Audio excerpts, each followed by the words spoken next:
ओम नमः शिवाय। मो ज्योतिर्विद रुद्र प्रसन्न महापात्र भुवनेश्वर ओडिशा रु कहूछि। मो विषय अधिक जानिया पई हेले मोर वेबसाइट rudraxjyotish.in को विजिट करि पारंती। आज जो वीडियो मु करिवे एटा एक्सपेशली जो माने ज्योतिष प्रैक्टिस करछन्ती सेमानक पई, जो माने ज्योतिष पढुछन्ती सेमानक पई, प्रैक्टिशनर एंड स्टूडेंट टिके टेक्निकल रहिबो हो। सेटा हला गोटे मोस्ट अब्यूज्ड जोटा कि गोटे भूल हिसाब रे अप्लाई करा जाए, गोटे सेमती गोटे प्रकार फेक प्रेडिक्शन कहले चले, सेटा हला बाधक। तो आज टॉपिक हला ज्योतिष रे बाधक। सर कहीं एमती होउछि ना आपनकर बाधक अधिपति ये जगह रे बसचंती, तेणु आपन सेही जगह फल मिलबारे बाधा सृष्टि होउछि। सर एमती कहीं मैरेज रे असुविधा होउछि कारण बाधक अधिपति अछंती मैरेज सप्तम भाव रे, तेणु विवाह रे असुविधा होउछि। ये बाधकटा कौन आपरे मु लिखिछि भी बाधक उपरे, आपण सेटा मोर वेबसाइट रे जाई पढी पारंते डाउनलोड करी।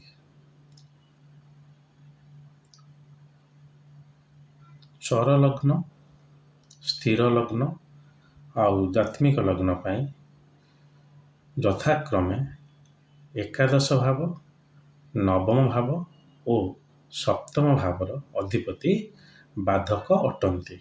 एटा हला माने गोटे बेसिक इनकम्प्लीट स्टेटमेंट। जहाँ पचारे बाधक कौन ना यहाँ ये गोटे छोट इंस्टीट्यूट रे पढ़ुली जो टाइम छाड़देली भी पढ़ा बाधक से यहाँ कहले मत आश्चर्य लगे। फर्दर प्रश्न जो पचारि से किसी कहींपारे ये आजिकल इंस्टीट्यूट सब पढ़ा हो। तेणु से जहाँ भी हो बाधकटा मो पाठ पढ़ार बाधक है। तो बाधक प्रिंसिपल होगा यहाँ गोटे गोटे प्रथम स्टेटमेंट कि गोटे चर लग्न, स्थिर लग्न आउ जात्मिक लग्न पाई यथाक्रमे एकादश अधिपति, नवम अधिपति आउ सप्तम अधिपति बाधक अटंती। सेठी मो प्रश्न थिला केमिति गोटे स्थिर लग्न पाई नवम अधिपति बाधक हबो कोन। बहुत दिन है से इंस्टीट्यूट कर पढ़ाऊले, से टीचर भी निजक बहुत गरिमा गाड़ी होते जान मोर 15 वर्ष एक्सपीरियंस, 20 वर्ष एक्सपीरियंस इत्यादि इत्यादि। मुझे क्या बिलिटिल करूना, मुझे शुणु केमी अल्प विद्या भयंकर अटे। जो ये जिनटा पचारे नवम अधिपति केमती बाधक हम, जोटा कि गोटे जातक सबुठ शुभ भाव बोली ग्रहण करा जाए। सो सी पूरा मुक्का बदिर भाया हो गले सेठू मुझे छाड़ी भी देली। देखिले ना ज्योतिषटा ठीक पढ़ा हो ना। तो आर स्टेटमेंट या नुहे, ये जो प्रथम स्टेटमेंटा मुझे आपको कहली यही लग्न यही अधिपति बाधक, तापरे आ गोटे जदि अच्छी से जदिटा लिखाई जातक पारिजातर चैप्टर 2 रे श्लोक 46 कि 56 मोर मन पड़ूनी ठीक रे, कारण मो वीडियो तो प्रिपेयर होकर आसे ना। चैप्टर 2 मु लिखी जेहेतु प्रेजेंट कर जेहेतु मुझे कहूँ।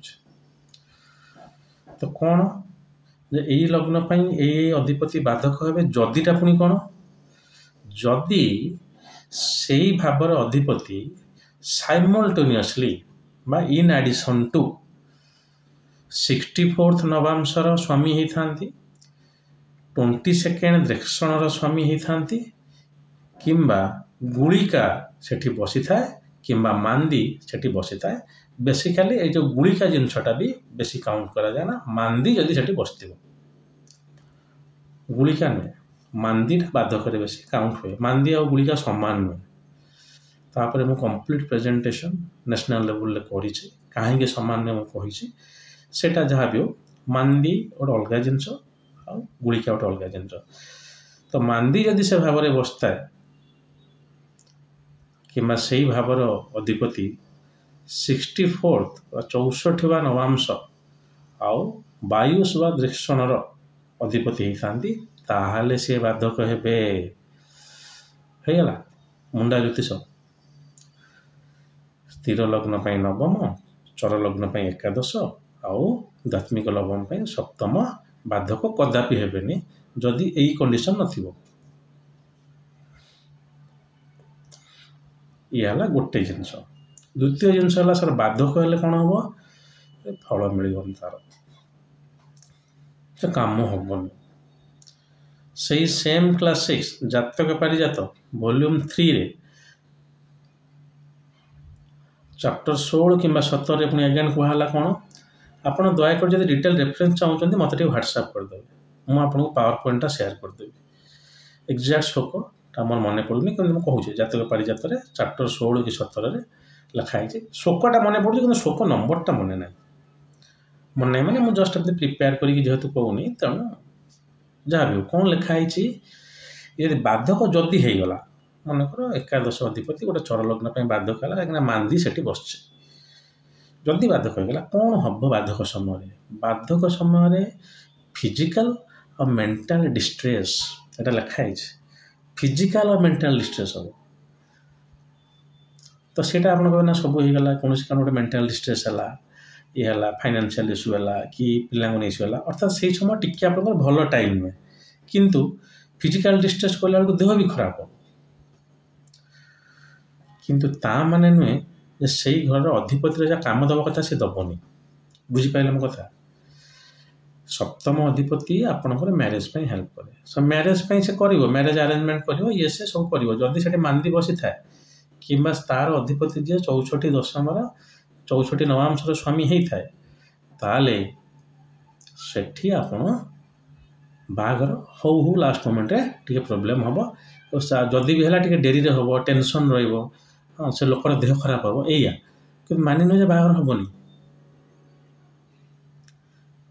तेणु बही न पढ़ी ज्योतिष कले ये प्रेडिक्शन सब बाहर जो मैंने भी एमती प्रेडिक्शन कर स्ट्रेट फॉरवर्ड आप काटिपारे कारण जो जिनस बही ना ताको आप कहींपारे ना जदि कहते आप ज्योतिष नुहति आउ कि पारती से मोर किसी ऑब्जेक्शन ना आप जो ज्योतिर्विद बोले जो टर्मटा निज पछपटे लगेगेनि मुझे सिद्ध पुरुष मुझे भविष्य वक्ता मुझे हस्तरेखाविद आप किसी भी होता पारती से तांत्रिक मांत्रिक यांत्रिक इत्यादि इत्यादि कि ज्योतिर्विद नुहे ज्योतिर्विद जदि आप कहते से जिनस आप कह अथॉरिटी अच्छी जहाँ बही लिखाई बही बाहर कहे कौन से लोक आप 420 केस कर भीतर को जी ठीक अच्छे तेणु कौन सी जिनस बही बाहर कहीहब ना हाँ रिमेडी गुड़ा जहाँ मुझे कहती तार बाधकटा तो केवे भी नुहे तो यहीटा गोटे कौन हुए सहज प्रेडिक्शन उपाय बाधक केमती होगला जो गोटे लोक देखला गोटे एकादश अधिपति काम करूना दशा समय माइट भी से एकादश अधिपति नवांश द्वादश घरे बस और अष्टम घरे बस किंबा थार्ड घरे बस षष्ठ घरे बस सेटा न देखिकी बाधक होगला किंबा से एकादश अधिपति षडबल बल नार मोटे 4 रूप एमती हो तार जो तार दरकार मिनिमम स्ट्रेंथ 7 रूप 4 रूप below the strength of the planet ताले से फल देवार एत सक्षम हम ना सी नवांश नीच हो कि नीच राशि नवांश बस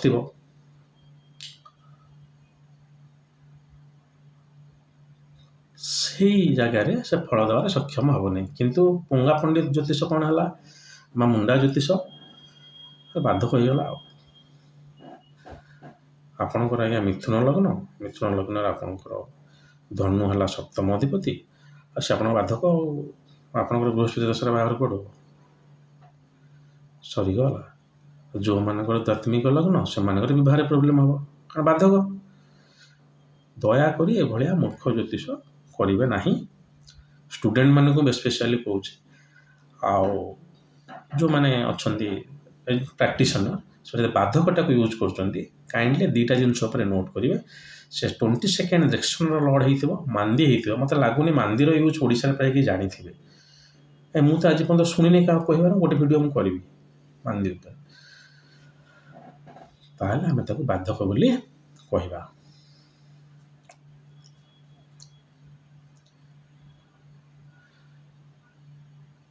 ହଉ, ବାଧକ ସମୟରେ ମେଣ୍ଟାଲ ଆଉ ଫିଜିକାଲ ଷ୍ଟ୍ରେସ୍ ହେବ। ବାଧକ ସମୟରେ ଯଦି ଆପଣଙ୍କର କ'ଣ ହେଉଛି, ବାପା ଚାଲି ଯାଉଛନ୍ତି, ତାହେଲେ ଆପଣ କହିବେ ନାଇଁ ଏଇଟା ଗୋଟେ ପ୍ରକାର ବାଧକର ଇସ୍ୟୁ ହେଲା। ନା, ସେଠି ଅନ୍ୟ ଗ୍ରହ ଦେଖିବେ। ମେଣ୍ଟାଲ ଆଉ ଫିଜିକାଲ ମାନେ ସେ ଲୋକର କିଛି ଗୋଟେ ପ୍ରୋବ୍ଲେମ୍ ରହିବ। ଗୋଟେ ପଇସା ଆସିବାର ଥିଲା, ଆସିଲା ନାହିଁ, ଟିକେ ଦେହ ଖରାପ ହେବ, ଯାହା ସିଚୁଏସନ୍ ସେ ଦେଖୁଛି ଏକ୍ସପେକ୍ଟ କରୁଥିଲା ସେ ସିଚୁଏସନ୍ ମ୍ୟାଚ୍ କରିବନି ଇତ୍ୟାଦି। ନାହିଁ ଯେ ସେ ସମୟରେ ସବୁକିଛି ହାଜାର୍ଡିୟସ୍ ହେବ ନା, ତାର ମେଣ୍ଟାଲ ଆଉ ଫିଜିକାଲ ଡିଷ୍ଟ୍ରେସ୍ କୁହାଯାଇଛି। ଅର୍ଥାତ୍ ଦେହର ରୋଗଟାକୁ ସେ ସମୟରେ ଦେଖିବେ। ଯଦିଓ କୁହାଯାଏ ଆମର ଷଷ୍ଠଟା ନଥିଲେ ରୋଗ ହେବନି, କିନ୍ତୁ ବାଧକ ଯଦି ଥିବ ସେ ବି ସେଠି କହୁଛି ଯେ ଫିଜିକାଲ ଆଉ ମେଣ୍ଟାଲ ଡିଷ୍ଟ୍ରେସ୍। ତ ବାଧକ କ'ଣ ଆଉ ତାର କାମ କ'ଣ କ୍ଲିଅର ହେଇଗଲା।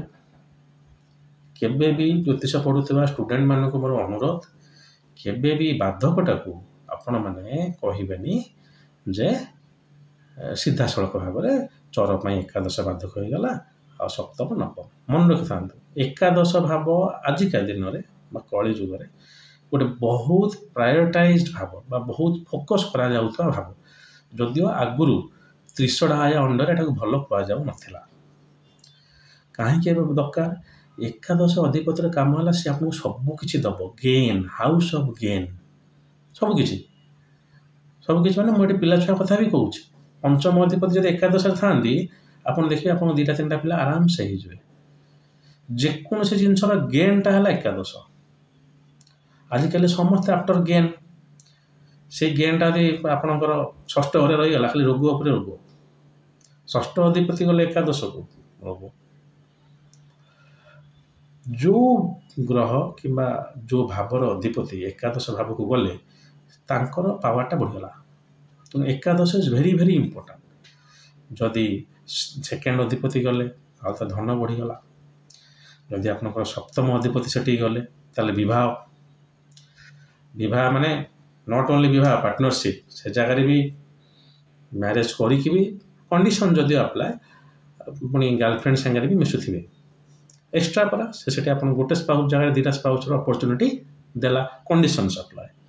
ସେଠି ଆପଣ 8th ହାଉସ୍ ରାହୁ କାରକ ଯିଏ ସବୁ ଦେଖିବାର ଅଛି। ତ ଏଇଟା ଦେଖିଦେଇକି କୌଣସି ୱାଇଫ୍ କିମ୍ବା ହଜବେଣ୍ଡକୁ ଜାତକରୁ ପ୍ରେଡିକ୍ଟ କରିଦେବେନି। ଯେମିତି ମୋତେ ଅନଲାଇନ୍ ପୋର୍ଟାଲରେ ପଚରାଯାଏ, ସାର୍ ଜାତକରେ କ'ଣ କଣ୍ଡିସନ୍ ଥିଲେ ସେମିତି ହେବ। ଆରେ ଆପଣ କାହିଁକି ପଚାରୁଛନ୍ତି? ନା, ମୁଁ ମୋ ହଜବେଣ୍ଡ ଜାତକଟା ଦେଖିକି ଜାଣିଦେବି। ନା, ସବୁ ଜଣାପଡ଼ିବ, କିନ୍ତୁ ଯେକୌଣସି ଗୋଟେ ଜ୍ୟୋତିଷ ସେଟାକୁ କହିବେ। କୌଣସି ମୁଁ ଏଠି କହୁଥିବା ରୁଲ୍କୁ ଆପଣମାନେ ନିଜେ ଆପ୍ଲାଏ କରିବେ ନାହିଁ। These are theories and theories are subjected to time and space. ମୁଁ ଆପଣଙ୍କୁ କହିଥିଲି ଶନିର ଥିବା ଲଗ୍ନରେ ଲୋକ ଟିକେ ଡେଙ୍ଗା ହେବ, ତା କଲର୍ଟା ଭଲ ହେବନି। ଜାପାନିଜ୍ ହେଇଥିଲେ, ଜାପାନରେ ଜନ୍ମ ହୋଇଥିବା ଲୋକ ଶନି ଲଗ୍ନରେ ଥିଲେ କ'ଣ ହେବ? କେବେ ବି ସେ କଳା ହେବନି, ନାହିଁ କେବେ ଡେଙ୍ଗା ହେବ। ତେଣୁ ସ୍ଥାନ ଅନୁସାରେ ବଦଳିଲା, କାଳ ଅନୁସାରେ ବି ସେଭଳିଆ ବଦଳିବ। ତେଣୁ ଥିଓରିଜଟା ଖାଲି ଆପଣ ଜାଣିଥାନ୍ତୁ, ଆପ୍ଲାଏ କଲାବେଳକୁ ସବୁ ଜିନିଷ ମିଶିକି କରିବେ। ହଉ, ଏବେ ବର୍ତ୍ତମାନ କେମିତି ଜାଣିବେ? ଯେଉଁ 3ଟା ଜିନିଷ କହିଲି ବାଧକ ହେବା ପାଇଁ, ଗୋଟେ ହେଲା ଆପଣଙ୍କର 64 ନବାଂଶର ଅଧିପତି, 22 ଦେକ୍ଷଣର ଅଧିପତି କିମ୍ବା ମାନ୍ଦି। ଗୋଟିଏ କରି କହିଦେଉଛି, ବୁଝିବାଟା ବିଲକୁଲ କଷ୍ଟ ନୁହେଁ। 64 ନବାଂଶଟା କ'ଣ ଆଉ 22 ଦେକ୍ଷଣଟା କ'ଣ? ଏଇ 2ଟା ସବୁବେଳେ ଅଷ୍ଟମ ଭାବରେ ପଡ଼ିବେ ଲଗ୍ନରେ, ଲଗ୍ନ କୁଣ୍ଡଳୀରେ। କାହିଁକି? ଗୋଟେ ଦେକ୍ଷଣ ଇଜ୍ ଇକ୍ୱାଲ୍ ଟୁ 10 ଡିଗ୍ରୀ। 7ଟା ଘର ଗଲା,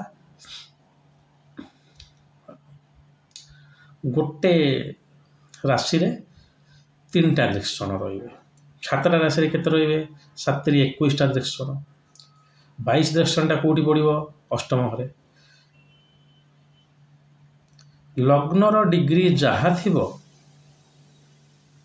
ସେତିକି ଡିଗ୍ରୀ ରିପ୍ଲିକେଟ୍ କରି ଥୋଇଦେବେ ଅଷ୍ଟମ ଘରେ, ସେଇଟା ହେଲା 22ବା ଦେକ୍ଷଣ।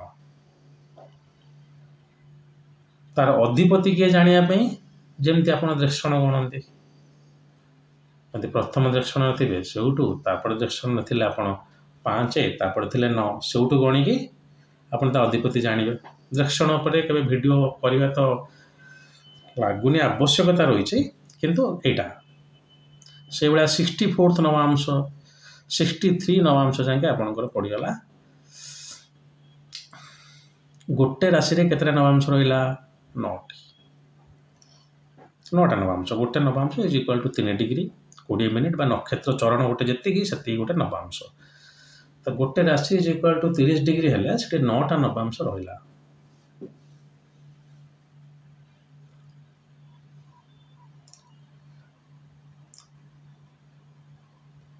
तेणु ये 7टा राशि पर 63 तापर आरंभ है 64 अष्टम किंतु ये 64 नवांश स्वामी आक्षण नवांश स्वामी धरियापाई हेले आपण को से भाया लग्न जो डिग्री रे पड़ुची सेटा जो नवांश रे पड़ुची से राशि से नवांश अष्टम भाव में किंतु स्वामीटा आपण केमती जानिबे आपण कहले हाँ बिछारे जदि मोर लग्न हुए ताले आर जदि 15 डिग्री हला ताले ठीक तार मिथुन रे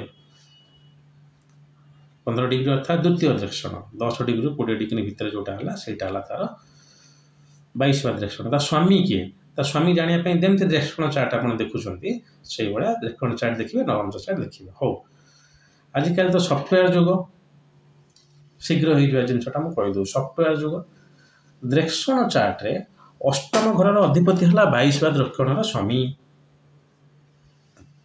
कौन कहली दक्षिण चार्ट रे अष्टम अधिपतिर स्वामी है 22 दक्षिण स्वामी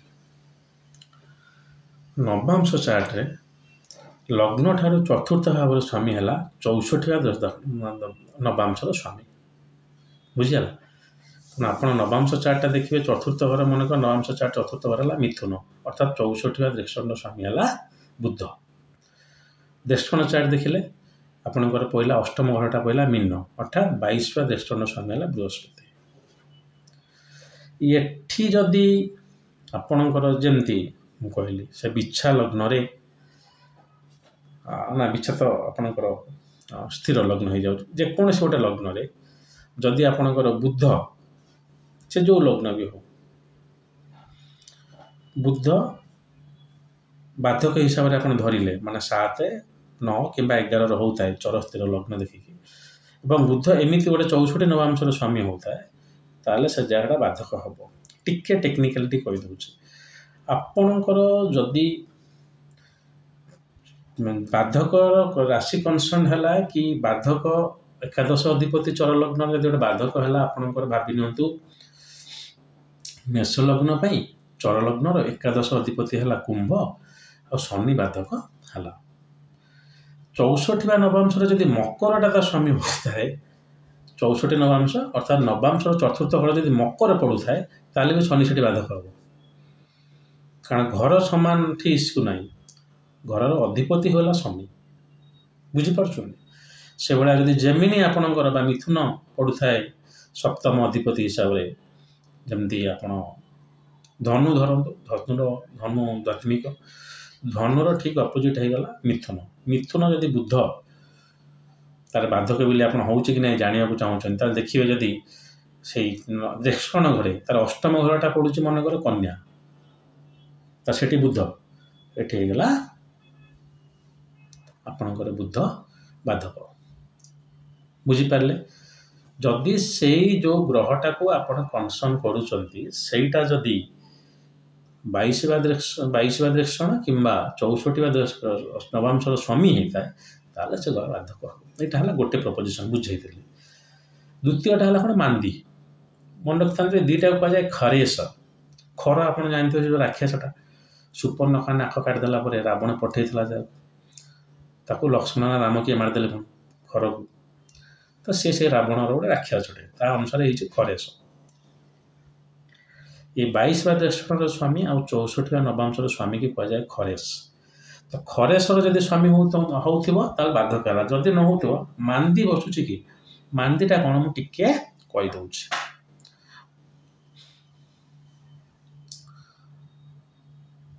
आपणकर प्रतिदिन जेकोसी गोटे दिन में किसी घाटिका कराई फिक्स्ड घाटिका माने ये आम ओडिशा दंड कहते बोधे 24 मिनिट दंड सो से जो घाटिका ଦି दंड इज इक्वल टू गोटे मुहूर्त बा दी घाटिका इज इक्वल टू मुहूर्त 48 मिनिट्स। मनकर आम शनिवार दिन कहुई दी घाटिका कौटू ना सूर्य उदय ठारू। जदि शनिवार दिन गोटे पिला जन्म होती सकाल 9:30 एवं से दिन सूर्य उदय होती 6टा तो 6टारू आप मिसईदेवे दी घाटिका अर्थात गोटे मुहूर्त 6:48 6:48 बेले जो लग्न आरेज कर से लग्न इज इक्वल टू मांदी। पिला जो जन्म है मनकर भावी नियंतु 9टार जन्म होती भावी नियंतु पिलाटा जन्म है आपंकर सिंह लग्न ठीक तार 2 घंटा 3 घंटा पूर्व कौन थी आइदर कर्कट थी ना मिथुन थी। तो से मिथुन लग्न जो आरेज करूला से समय गोटे दिन दिवा जन्म व्यक्ति सेटा है मांदी। राति जदि होता है तो से जगह 12 घाटिका मिसेबे एक्जाक्ट घाटिका हम कहूनी एग्जांपल दे बुझाऊँ।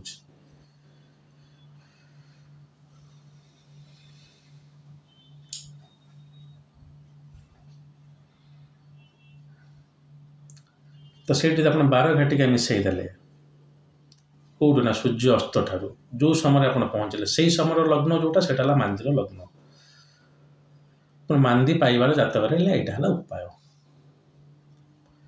जदि आपण मैंने बुझी न पार्टी मत काइंडली व्हाट्सएप करेंगे एटा गोटे पावर पॉइंट रे पकईकी बुझेबा कि हाथ में लिखी बुझेदेवाटा इजी हम बट टिके जार ज्योतिष ज्ञान थी कष्ट नुहे जे टिके सहज ज्योतिष करते से कष्ट लगे जो कष्ट ज्योतिष करते सहज लगे। जदिव कष्ट सहज ज्योतिष मुझे कहूँ जिते आप ज्योतिषर भितर को जी। हाँ फल दीपिका भी गोटे क्लासिक्स अच्छी सी कही आप 64 नवांशर स्वामीटा देखिए चंद्र खाली फल दीपिका नुह प्राय अलमोस्ट सबुतक क्लासिक्स कहते चंद्र आप देखिए अर्थात नवांश कुंडली में चंद्र जो अच्छी से चतुर्थ घर अधिपति है 64 नवांशर स्वामी किंतु बाधक जगह आप जो लग्न देखुं लग्न कुंडली में आप लग्न रू ने 64 चंद्र रू ने गोटे एक्सेप्शन कर जदि मांदी ना 64 दर्शन ना 22 ये ना बाधक अधिपति कहता लोकटी संपूर्ण रूपे मूर्ख एवं से प्रेडिक्शन भूल। जदि आप देखिपार ना से मांदी देखिपार ना से किए कार 64 दर्शन 64 नवांश क्षमा करेंगे बारंबार इंग्लीश रे कही 22 डेकानाइट एंड 64 नवांश तेणु ओडियाटा टी ये कहीपार जहाँ कहूँ से बुझंतु। जदि हो न से बाधक नुहे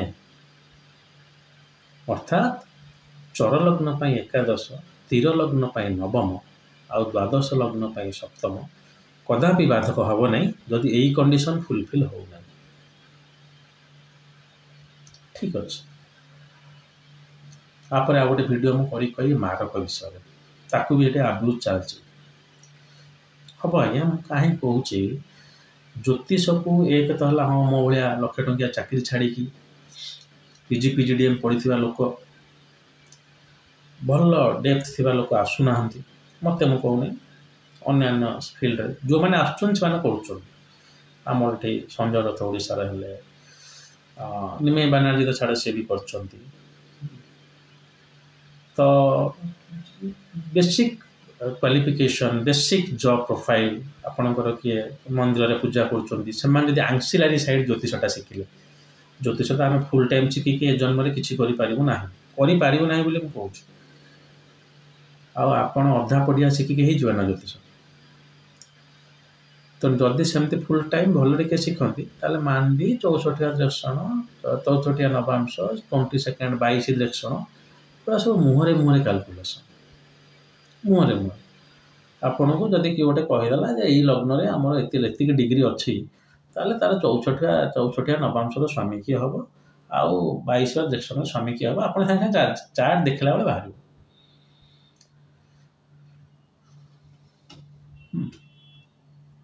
आपण मान कहबार उद्देश्य प्लीज इम्प्रूव योर स्टैंडर्ड आपण मुझे आपण सागे आप स्टैंडर्ड इम्प्रूव कर ज्योतिष केवे भी सरना आज्ञा आप 80 वर्ष समय भी पढ़ुवे शिखुवे जब शिखुना जो आप शिखा एटीट्यूड बंद है सरला आप कौन ज्योतिष इंस्टीट्यूट को जाते ठीक नुहे ଭାରତୀୟ ବିଦ୍ୟାଭବନ ଯାଆନ୍ତୁ କିମ୍ବା ଆଇକ୍ୟାସ୍ ଯାଆନ୍ତୁ, ଏ ଦୁଇଟାକୁ ମୁଁ ଲିଡ଼ିଗଲି ମାନେ ନର୍ଥରେ ଭାରତୀୟ ବିଦ୍ୟାଭବନ ଆଉ ଆଇକ୍ୟାସ୍ ମୁଁ ତ କୋର୍ସ କରିଛି।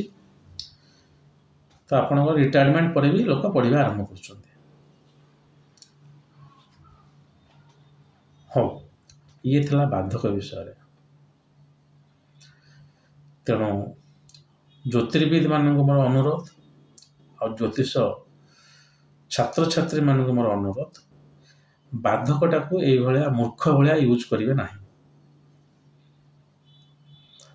ଜାତକରେ ଦେଖିଲେ ଗୋଟେ କ'ଣ ଅସୁବିଧା ହଉ, ଯେମିତି ମୁଁ କହିଲି ସପ୍ତମ ଅଧିପତି ଦୁର୍ବଳ ଥିବ, ଖରାପ ନବାଂଶରେ ଥିବ, ସେଇଟା ନ ଦେଖିକି ବାଧକ ହେଇଗଲା।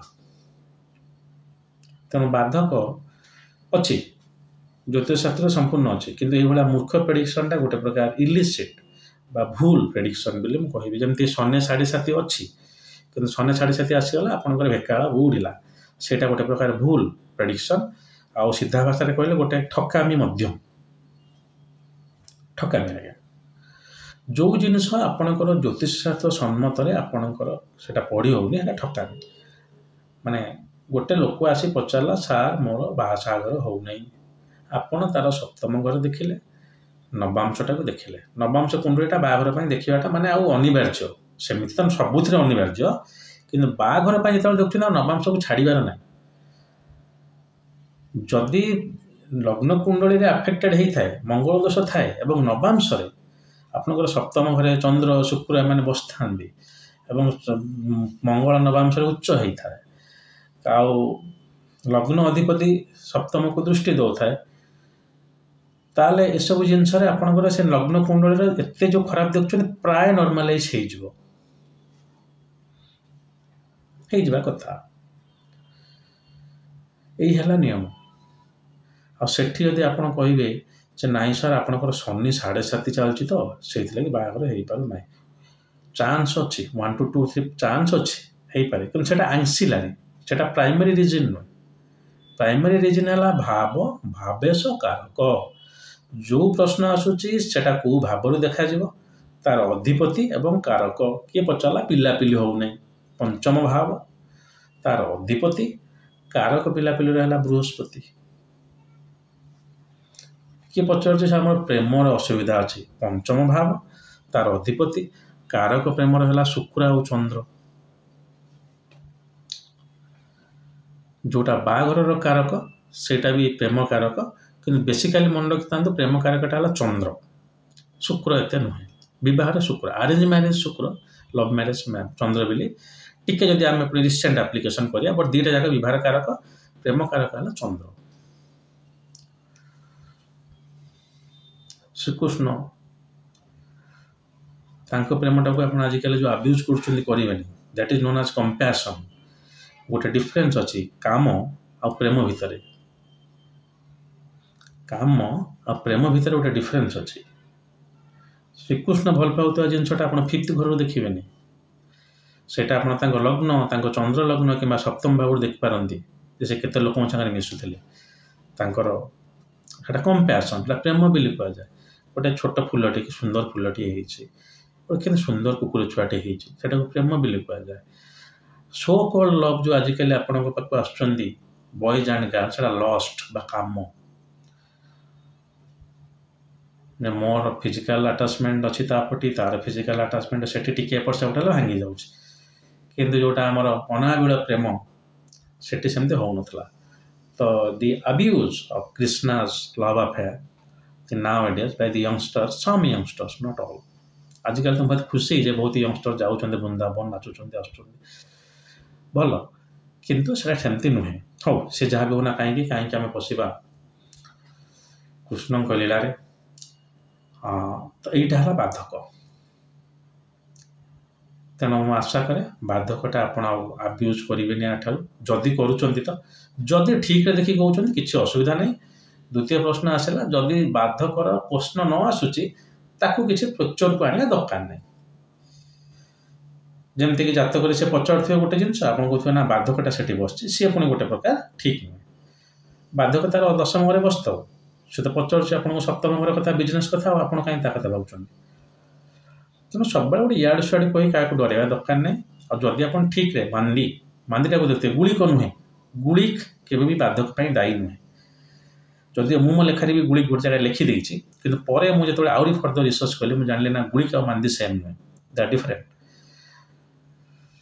तेणु यही मांदी 22 आद्रेक्षण आ 64 नवांश को आड नक बाधक जदि किए कहते एटा गोटे प्रकार इलिसिट प्रेडिक्शन मिछ एवं ठकामी रे जीव जमती जड़े ज्योतिष मो पाक आसते से मो जातक देखिले अरे जातक तो कौन एमती हूँ लोक तो सब ठीक ठाक अच्छे यार नहीं जातक तो ठीक ठाक अच्छी लोक तो किसी ठीक ठाक ना से फाइनाली कौन कले राहु आउ केतुंकर आस्पेक्ट अप्लाई करदेले राहु आउ केतुंकर दृष्टि मन रखता पराशर होराशास्त्र राहु और केतुंकर दृष्टि दि जाए ना राहु आउ केतुंकर उच्च नीच गुड़ा दि जाए ना गोटे ग्रह नुहे से गोटे गोटे पॉइंट से अप्लाई करदेले कौन कहले 3 12 8 9 गोटे कौन एमती दृष्टि अच्छे माने एक ग्रह 4टा दृष्टि स्पेशल आस्पेक्ट तार 4टा दृष्टि 8टा जाक घर खराब हो गला जातक 12टा घर राहु 4टा को दृष्टि दौरान खराब केतु 4टा को दृष्टि दौरान खराब बुझीपार तो जातक मोर गोटे लोकर ठीक ठाक अच्छी क्योंकि देखिले ता लाइफ रे कहीं ठीक ठाक होनी तो सेठी आप देखा कथा लग्न रेक्टिफाई करिया कि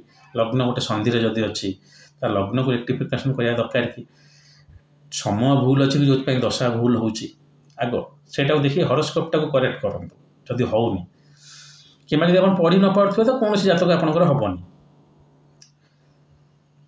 तो राहु आउ केतुंकर दृष्टि देदेले राहु केतु दुई जन जाक 180 डिग्री अच्छा एपटे राहु केतु पर्यंत सब ग्रह नहीं गले सेपटे केतु राहु पर्यंत सब घर नहीं गले तो गोटे जातक 8टा घर आपंकर दूषित हो गला राहु केतु दृष्टि दौरान दयाकोरी एभलिया मूर्ख ज्योतिष केबे करिवे नहीं मोर कारण बही शास्त्र सम्मत नुहे हो शेष कथा वीडियो करिवार उद्देश्य नुहे जे आपण मो पाक आसिक जातक देखांतु पढ़िया मो पाक आसपारते विश्व वेद विद्यापीठ बोली केरल गोटे अच्छी से मत प्रोफेसरशिप से ऑनरेट करिकी क्लास मत से दे पारे किसी चर्च यूनिवर्सिटीज भी मुझे सर्टिफिकेट दे पारे खाली मो पाक पढ़िले मो सर्टिफिकेट भी दे पारे बट पढ़ाई जब चाहते आस ज्योतिष डिस्कसन करा चाहते वेलकम फ्री ऑफ कॉस्ट मैं तो चा फा पीए ना पानी पीकी डिस्कसन करिया पढ़िया जो चाहते आसपारे जातक फातक मैं क्या प्रमोट करनी से जगह जो ज्योतिष को आप देखा देखा मोर गोटे उद्देश्य आज्ञा मुझे पढ़ी लिखी ऑल इंडिया लेवल प्रेजेंट करी ऑल इंडिया लेवल माने मॉडर्न एस्ट्रोलॉजी है जी मैगजीन इंडिया रे बाहर इंग्लिश रे सबुथ लिखी क्या गोटे छाड़ी ना भारतीय विद्या भवन भी लास्ट को माने माने से लेखाटा से ना सर आप फैकल्टी केवल आम बाहर करी मुझे जो वर्ष अप्लाई कली से ना सर केवल फैकल्टी आम भारतीय विद्या भवन स्टूडेंट ही लिखे आप लिखिपारे ना से आर्टिकल रखी थे कहले ना छाड़ दूँ से आर्टिकल मैं कौटी करदेवी सो जो 4-5टा magazine express teller modern astrology planets and forecast तो यूट्यूब बाहर रिसर्च जर्नल ऑफ एस्ट्रोलॉजी हाँ गोटे एस्ट्रोलॉजिकल ई मैगजीन से रमणकर ये 5टा मैगजीन मोर लेखा जोड़ा बाहरी से गुड़ा मुझे इंग्लीश से यूट्यूब करी कहली बुझीपारे ना इंग्लीश एत कष्ट भी नुहे कि इंग्लीश हाबिचुएटेड नुहे मत अनुरोध क्रमे मैं ओडिया कहूँ ना रुद्र महापात्र ना कहला भाया कौन केन राव सब कहती जे ना शाढ़ी है ना गाड़ी है ना बाड़ी है ना घर ना गाड़ी ना 3 पिला छुआ कि मोर नहांती ना ही मुझे पछरे गोड़ौची आपणकर केते आपण मो पाक आसंतु ये करंतु ज्योतिष विषय में जानी से जिनस कहूँ